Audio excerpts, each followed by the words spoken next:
नमस्कार। आप सभी लोगों का पाटलिपुत्र जीकेजीएस क्लासेज में हार्दिक स्वागत है। आज हम लोग महाद्वीपीय विस्थापन सिद्धांत पर चर्चा करेंगे और महाद्वीपीय विस्थापन सिद्धांत के अध्ययन से हम वर्तमान महाद्वीपों और महासागरों के वितरण को समझ पाएंगे और उसकी स्थिति को जान पाएंगे। तो चलिए शुरुआत करते हैं महाद्वीपीय विस्थापन सिद्धांत की। महाद्वीपीय विस्थापन का सामान्य अर्थ सियाल निर्मित महाद्वीपीय खंड का सीमा निर्मित महासागरीय सतह पर प्रवाहित होना है और इस प्रकार का विचार सर्वप्रथम एंटोनियो स्नाइडर के द्वारा दिया गया था। एंटोनियो स्नाइडर ने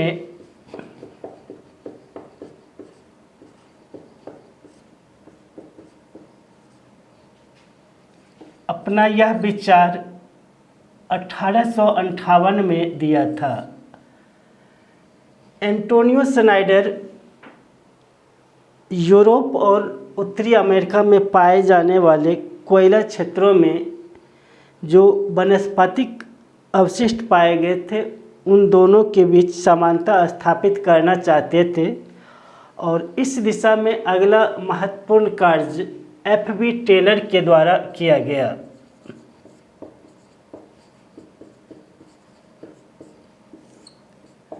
एफ.बी. टेलर महोदय ने 1908 में अपने सिद्धांत दिए थे, जबकि 1910 में इस सिद्धांत का प्रतिपादन हुआ था। एफ.बी. महोदय उत्तरी अमेरिका और दक्षिणी अमेरिका के रॉकीज और एंडीज पर्वत श्रेणी के अध्ययन के क्रम में अपना सिद्धांत महाद्वीपीय प्रवाह सिद्धांत या महाद्वीपीय विस्थापन सिद्धांत दिए थे और उन्होंने महाद्वीप के विस्थापन को दो दिशा बताए थे। पहला दिशा विषुवत रेखा की तरफ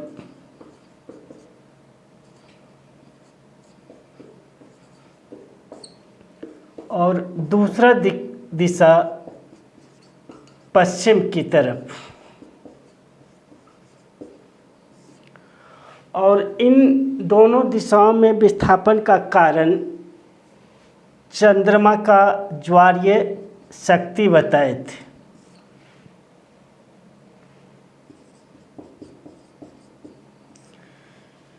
टेलर महोदय के अनुसार क्रीटेशियस काल में चंद्रमा सूर्य के काफ़ी नज़दीक था और उसकी ज्वारीय शक्ति के कारण महाद्वीपों में विस्थापन हुआ था और इनकी विस्थापन के दिशा दो दिशाओं में विषुवत रेखा की तरफ और दूसरी दिशा पश्चिम की तरफ थी और इस विस्थापन का कारण जो है वह चंद्रमा की ज्वारीय शक्ति था और इस विस्थापन के कारण उत्तरी अमेरिका और दक्षिणी अमेरिका का पश्चिम में विस्थापन हुआ था और एंडीज तथा रॉकीज जैसे पर्वत श्रृंखलाओं का निर्माण हुआ था।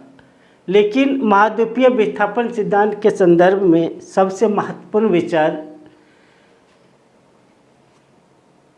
वेगनर महोदय का है। अल्फ्रेड वेगनर जर्मनी के एक महान जलवायुवेत्ता और भूगर्भ शास्त्री थे। इन्होंने अपना सिद्धांत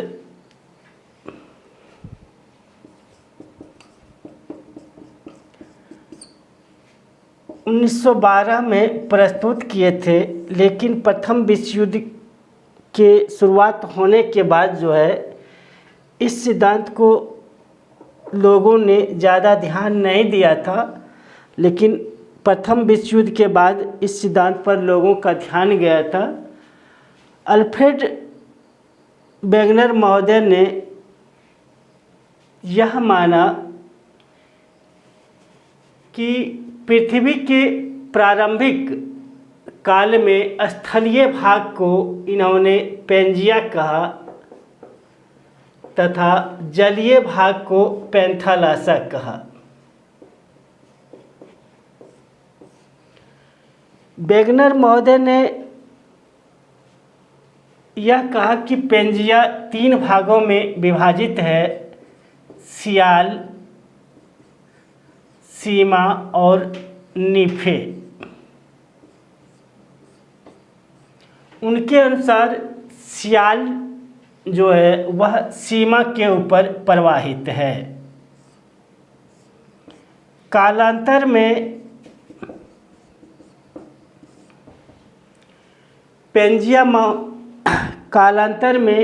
पेंजिया का आंतरिक शक्ति के कारण विभाजन हो जाता है। पेंजिया का विभाजन 2 भागों में होता है।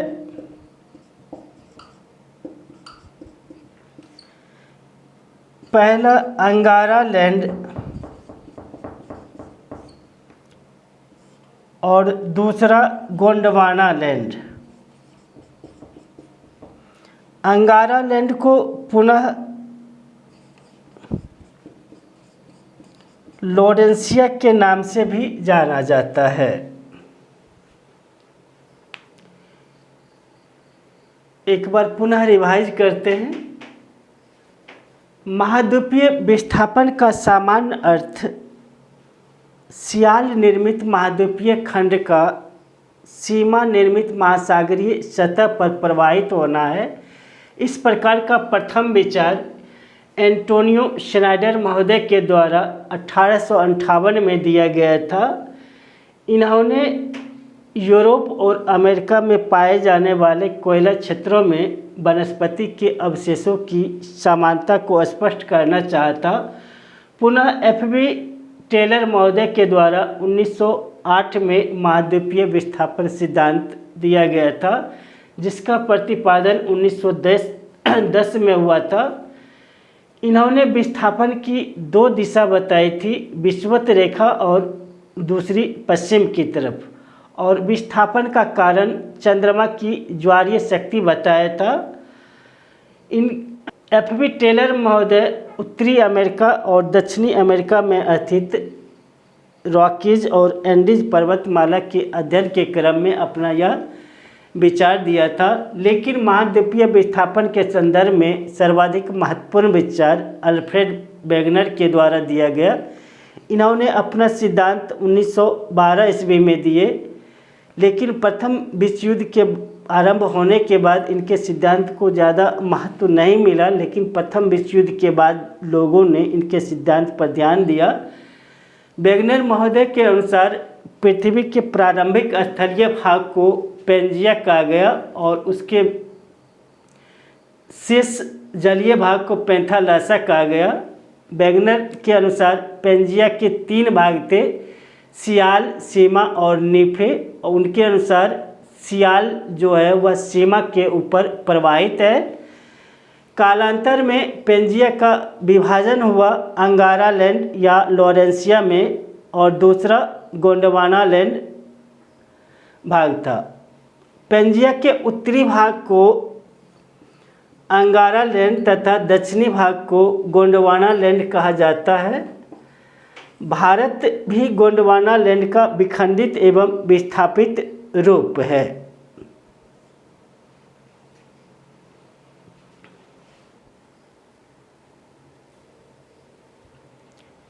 वेगनर महोदय के अनुसार पेंजिया का विभाजन 2 भागों में हुआ। इसके उत्तरी भाग को अंगारा लैंड या लॉरेंसिया के नाम से जाना जाता है, जबकि दक्षिणी भाग को गोंडवाना लैंड के नाम से जाना जाता है।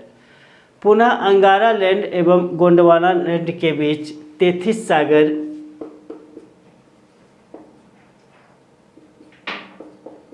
का उदय हुआ। उत्तरी भाग अंगारा लैंड अर्थात लॉरेंसिया का पुनः विभाजन हुआ। अंगारा लैंड का विभाजन उत्तरी अमेरिका,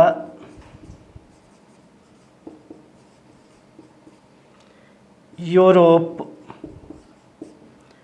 एवं एशिया के रूप में हुआ, जबकि गोंडवाना लैंड का विभाजन दक्षिणी अमेरिका, अफ्रीका,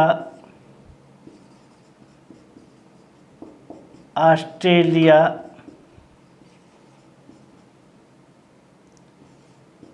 अंटार्कटिका,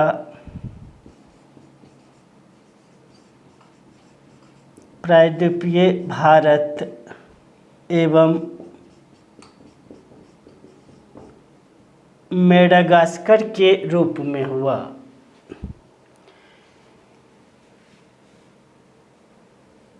वेगनर के अनुसार पेंजिया का विभाजन दो भागों में, उत्तरी भाग को अंगारा लैंड या लॉरेंसिया तथा दक्षिणी भाग को गोंडवाना लैंड कहा जाता है। इस दोनों के बीच तेथिस सागर की उत्पत्ति हुई। अंगारा लैंड का पुनः विभाजन उत्तरी अमेरिका, यूरोप एवं एशिया के रूप में हुआ, जबकि गोंडवाना लैंड का विभाजन दक्षिणी अमेरिका, अफ्रीका, ऑस्ट्रेलिया, अंटार्कटिका, प्रायद्वीपीय भारत एवं मेडागास्कर के रूप में हुआ। इस प्रकार प्रायद्वीपीय भारत गोंडवाना लैंड का विखंडित एवं विस्थापित रूप है। कालांतर में प्रायद्वीपीय भारत के उत्तर की ओर प्रवाह के कारण हिंद महासागर की उत्पत्ति हुई।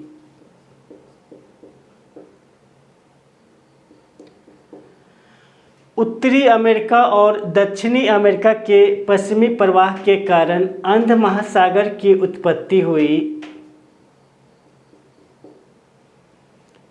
अंगारा लैंड के दक्षिणी प्रवाह के कारण आर्कटिक महासागर की उत्पत्ति हुई तथा महाद्वीपीय खंडों के पेंथालासा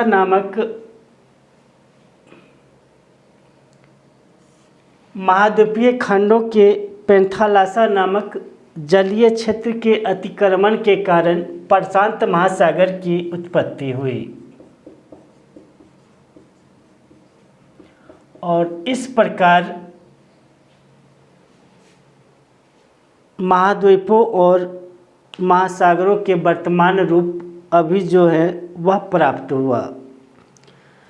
वेगनर महोदय ने अपने सिद्धांत के प्रमाण में कई साक्ष्य उपलब्ध कराए हैं, जिनमें मुख्य रूप से अंध महासागर के दोनों किनारों पर पाए जाने वाले अवशेषों में समानता पाई जाती है। पुनः कई जगह जिग सॉफिस्ट की स्थिति पाई जाती है, अर्थात कई क्षेत्रों को मिलाने पर वे आपस में मिल जाते हैं, जैसे उत्तरी अमेरिका और यूरोप। उत्तरी अमेरिका के पूर्वी भाग और यूरोप के पश्चिमी भाग को आपस में मिलाने पर वे जुड़ते हैं। दक्षिणी अमेरिका के पूर्वी भाग और अफ्रीका के पश्चिमी भाग को मिलाने पर वे आपस में जुड़ जाते हैं। इसके साथ ही भारतीय प्रायद्वीप, अरब प्रायद्वीप, अफ्रीका, अंटार्कटिका और ऑस्ट्रेलिया को मिलाने पर एक स्थल खंड की प्राप्ति जैसे होती है। इसके साथ ही कार्बोनिफोरस काल के हिमानी के प्रमाण भारतीय प्रायद्वीप, ऑस्ट्रेलिया, अफ्रीका, अंटार्कटिका आदि में पाए जाते हैं, जिससे यह प्रमाणित होता है कि ये सभी क्षेत्र कभी न कभी एक थे। पुनः ग्लोरोप्लेरिस नामक वनस्पति का भारतीय प्रायद्वीप, अफ्रीकी प्रायद्वीप, ऑस्ट्रेलिया और अंटार्कटिका में पाया जाना इस बात का प्रमाण है कि ये सभी क्षेत्र कभी न कभी एक स्थल खंड के रूप में रहे थे। वेगनर महोदय ने विस्थापन की दिशा दो भागों में बटाई। पहला भाग विषुवत रेखा की तरफ और दूसरा भाग पश्चिम की तरफ।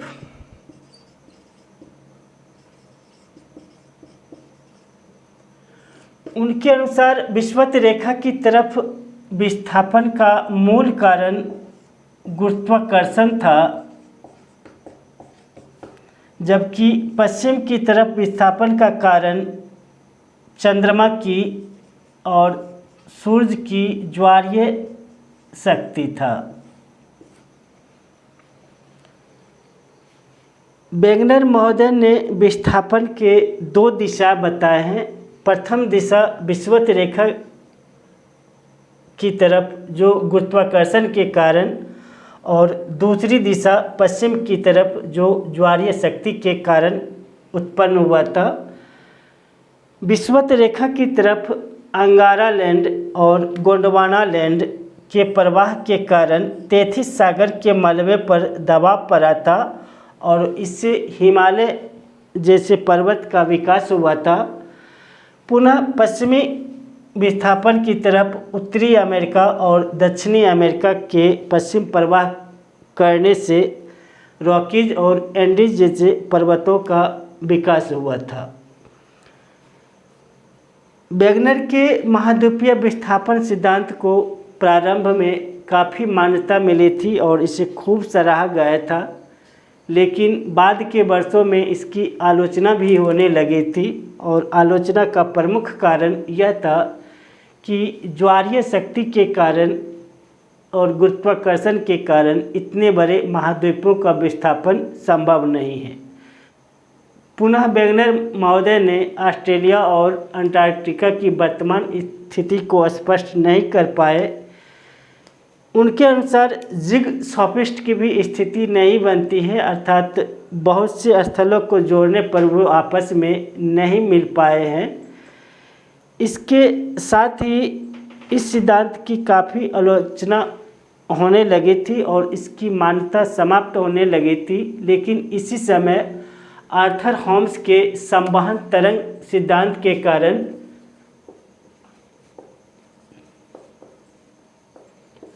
आर्थर होम्स के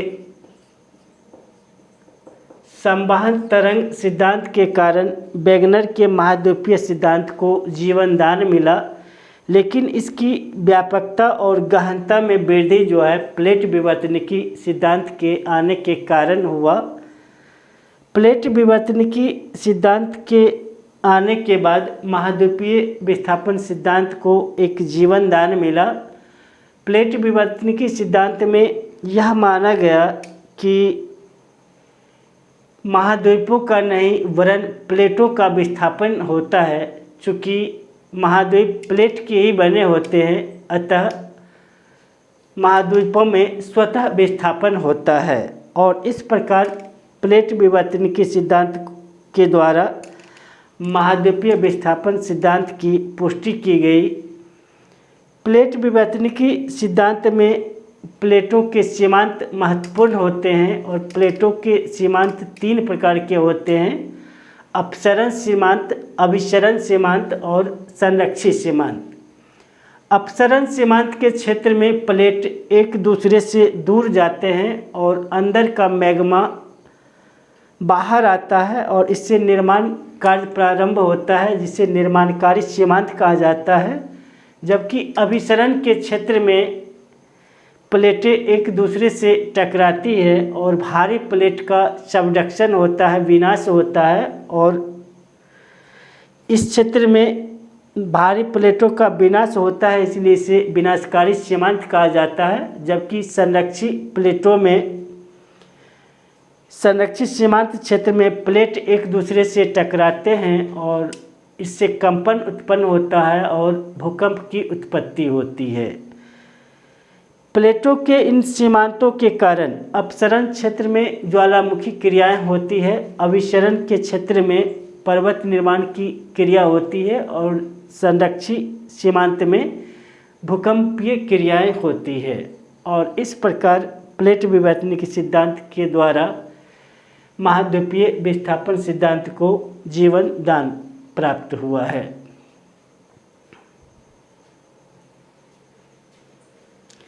इसी के साथ मिलते हैं अगले वीडियो में। बहुत बहुत धन्यवाद।